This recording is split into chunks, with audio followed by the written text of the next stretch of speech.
What's up everybody, it's Drew Wilkins with Swine and Bovine Barbecue, and in this video, we're smoking some baby backs. Let's get going. We have ourselves a beautiful rack of baby backs here. These are Prairie Fresh baby backs. I've had a lot of success cooking these. They're really good ribs. And as I'm looking at these, when it comes time to trimming them, we're not gonna trim, well, there's a little flap right here we'll have to trim. So let's take that off because that's not gonna cook up well. But outside of that, this little flap right here, we're not doing anything. Usually there's a little piece over here on baby backs that you might want to trim off that's sticking out or a little sharp.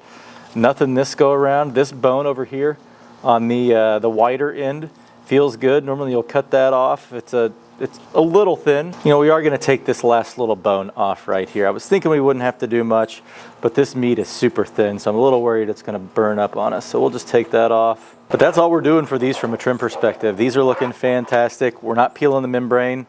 Cooking on an offset smoker, I do not peel or score or do anything to my membrane. If you like to pull it off, go ahead, but I think it adds to the character of the rib, so I'm leaving it on. For seasoning today, we're going with my buddy Brad's Chud's Rub. I'm sure y'all know Chud's Barbecue. I think a lot of y'all found me because of him, but this rub is absolutely delicious. If you haven't tried it, give it a shot. Salt, pepper, some garlic, some other notes. Really, really good rub. And it's not sugary, so you don't have to worry about it burning up on the pit. If your ribs burn on the pit, it's because of you, not because the rub had too much sugar in it. Just gonna go on with a nice coating of this. Edges and the rib sides. Flip it over and repeat.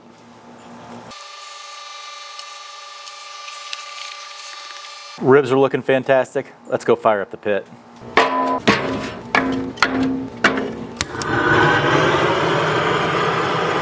Our pit is cruising along between 225 and 250, which is exactly where we want it. So let's get these ribs on. Put them right in the middle. You're gonna shut this down, let it cook between 225, 250 for the first 3-4 hours. Then we'll crank it up to around 250, 275 to finish the ribs off. But for now, we're gonna let these cook. We are 4 hours into this cook and our ribs are looking fantastic. We're gonna flip them over. Let this underside get a little crispy, probably 30 minutes or so. These are already in the low 180s. So we'll let the backside get crispy, but in the interim, while that's happening, let's go make a barbecue sauce. For our barbecue sauce, we're gonna start out with about a cup of ketchup, about 3 tablespoons of yellow mustard, about a 1/4 cup of white vinegar, and a 1/4 cup of apple cider vinegar, and about a 1/4 cup of water. We're going to go in with 2 teaspoons coarse black pepper and 1 teaspoon kosher salt, 1 teaspoon each granulated garlic and granulated onion, 2 teaspoons gochugaru, 1/2 teaspoon cayenne, and a 1/4 teaspoon habanero powder. If you don't have habanero powder, just use cayenne instead. 1/2 teaspoon cumin, 1/2 teaspoon chili powder, 2 tablespoons of brown sugar, and then roughly 1.5 tablespoons to 2 tablespoons of Worcestershire. Whisk it all up, let these spices hydrate and dissolve, taste it, see where we are. Forgot one spice, and that is 1/2 teaspoon of celery seed. Added another 1/4 cup of water to it to thin it out a little bit, but this sauce is done and it is absolutely delicious. 30 minutes later, the underside of our ribs is looking great, so we're gonna flip them back over. Gonna let these keep cooking unwrapped till they're almost done. Then we're gonna hit them with that sauce we just made, let it tack up, then we'll pull them and let them rest. Our ribs are almost done, so now it's time to hit them with the sauce. Just gonna put a good little amount on. Just rub it on the rib. Get it all nice and covered. Maybe could have thinned it out a little bit more, that way we wouldn't have to do this, but next time. I'm gonna let this cook on, tack up a little bit. Like I said, ribs are essentially done at this point. Once this is nice and tacky, maybe 10 minutes from now, we'll pull them off. 10 minutes later, and our ribs are ready to wrap. So we're gonna come over the top with a little more sauce. Flip them over. The sauce on the back side here. Loosely tin them. Not gonna go real tight with them because we want them to cool down so we can eat them. But loosely tin them like this, take them inside, let them cool off. Once these hit 140, it's time to eat. Our ribs have cooled down and it is time to cut into them. Looking really good. Barbecue sauce got a little gloopy. That's okay though. We'll thin it out a little more next time, but they smell fantastic. Let's cut into them.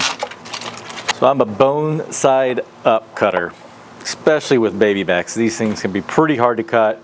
So we're just gonna follow the bones here, cut them up.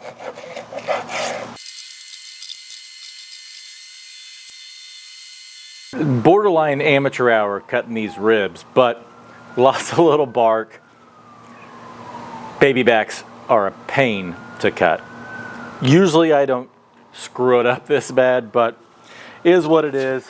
They're still gonna eat good. So let's grab this guy right here. Got a pretty good looking rib. Cheers. That's a good rib.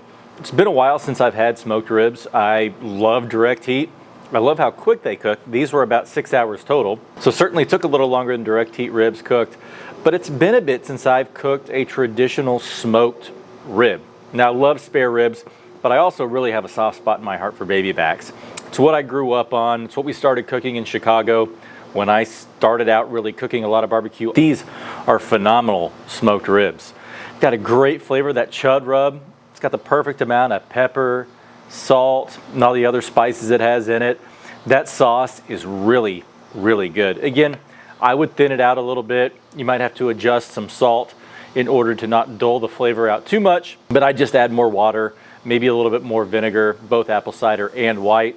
It needs to be thinned out a little bit because we saw how gloopy it got when we put it in the wrap. We don't want that. We want it to be more of a glaze than a sticky, thick sauce. You want to bottle that sauce up and use it to dip stuff in.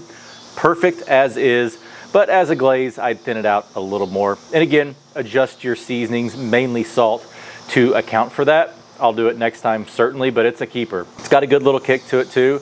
Nice, spicy, not overly spicy.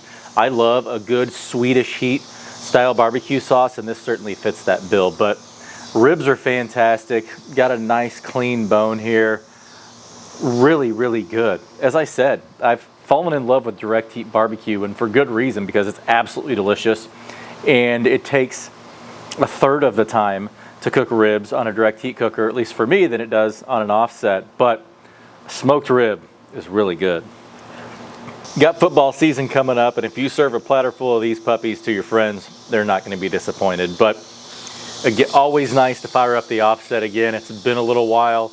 Love cooking on the offset, and these ribs are really, really good. Recommend giving them a shot. If you like this video, please give it a thumbs up. If you want to see more videos like this, please hit that subscribe button.